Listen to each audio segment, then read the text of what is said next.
for a few minutes. Yeah. It's very difficult. So by saying this, I'm realizing, okay, this is a difficult thing to do. So maybe the next best thing would be to seek out a teacher. And perhaps by sitting in a group with a few people around you, this helps you, okay, these people are in the same boat as I. So I'm not the only one that's in discomfort. And the advantage of having a teacher guide you is the teacher will know a little more about physical pain, because a meditation teacher will, more often than not, have sat for a few years at least. So, of course, the meditation practice is also about exploring the physical discomfort that comes with the practice. So I think an experienced teacher will be able to help someone who has this discomfort, or who has, like you said, this experience of, this 5 minutes seemed like an hour. That's right. Last week you were talking about your wonderful experience, how you got into teaching yoga. Would you like to share with us this week how you got into meditation? Okay. I started in 2005 with the Vipassana meditation technique, which is available. I think there's 35 or 40 schools in the world, and this Vipassana technique it's the same technique taught everywhere in the world. There's one school here in Quebec. I think it's in Lanaudière region. It was here in Sutton, but they moved this year. We're so sad it left. Yes. For me, this was an excellent basis from which to start, because the Vipassana technique, it helps you, or it helped me to sit, just to sit and apply the technique. One thing that I haven't said yet is meditation is very technical. That is why if you try it on your own, just to stay seated 5 minutes and do nothing, it's extremely difficult. But if you have someone who will guide you in a technical manner, it's much easier because it occupies your mind. Yes. So this is how I got started. So the Vipassana technique, which is a 10-day, 10-hour-a-day technique. Intensive. And it's an intensive, yes, very intense, but it just helps you to learn to sit. So this is how I started. Wonderful. You are listening to CIDI 99.1 FM, Radio Communautaire de Canton l'Est.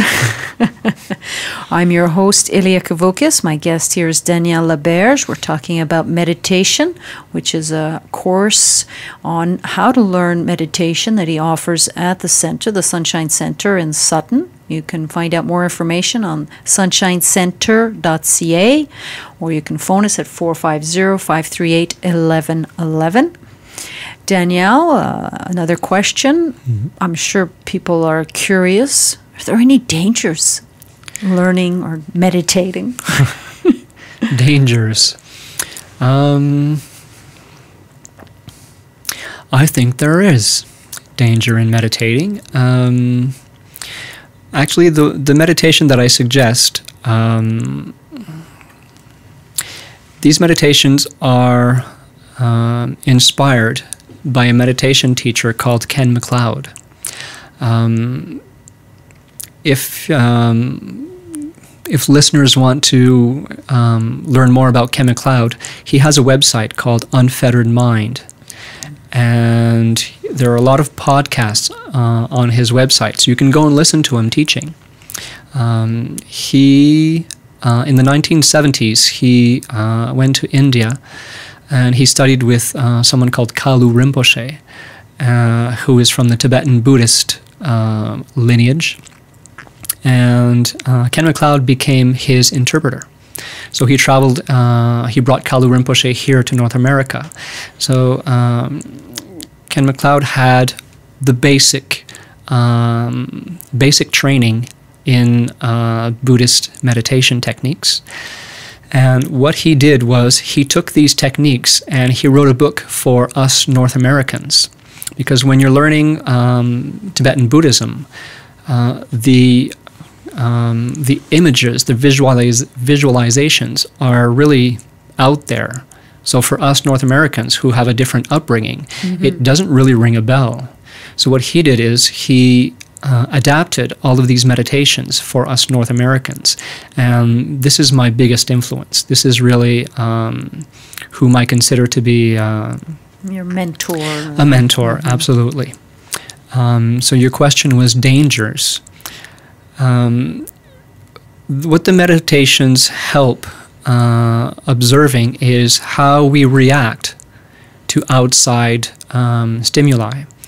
Our reactive patterns are usually what run the show. So if something happens, we react in this way. 2 years later, something else happens, and we'll react in a way that is only a memory of this reaction. So observing these reactions, reactive patterns, are part of what the meditation, one of the meditation goals are. Now, in order to start dismantling these patterns, you have to observe them. If you are not able to observe them by meditating, you're bringing your energy level up. And since these patterns run themselves, the danger is to strengthen these patterns. So this is really theoretical, but this would be a danger. You know, it's a very subtle thing, meditation. I mean, you observe things.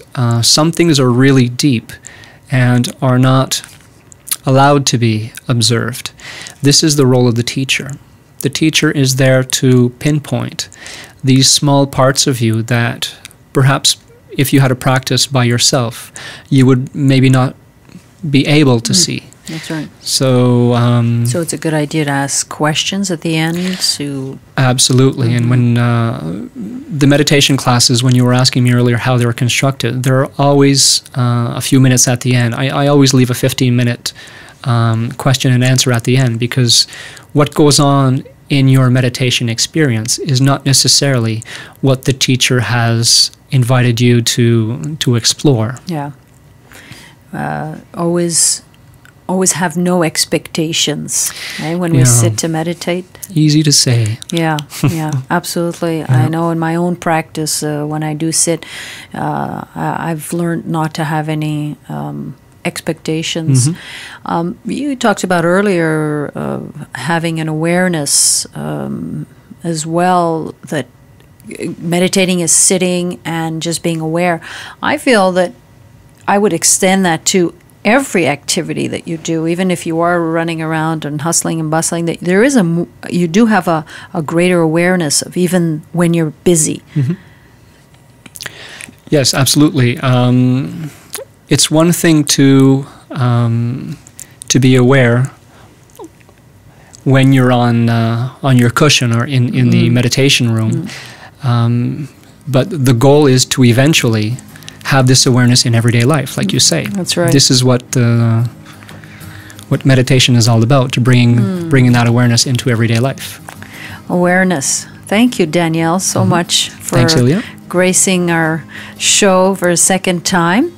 You've been listening to The Alternatives. You Have Choices. I'm your host, Ilya Kavukis, and I look forward to being on the air with you in the future. Thank you. Thank you. Bye. Bye.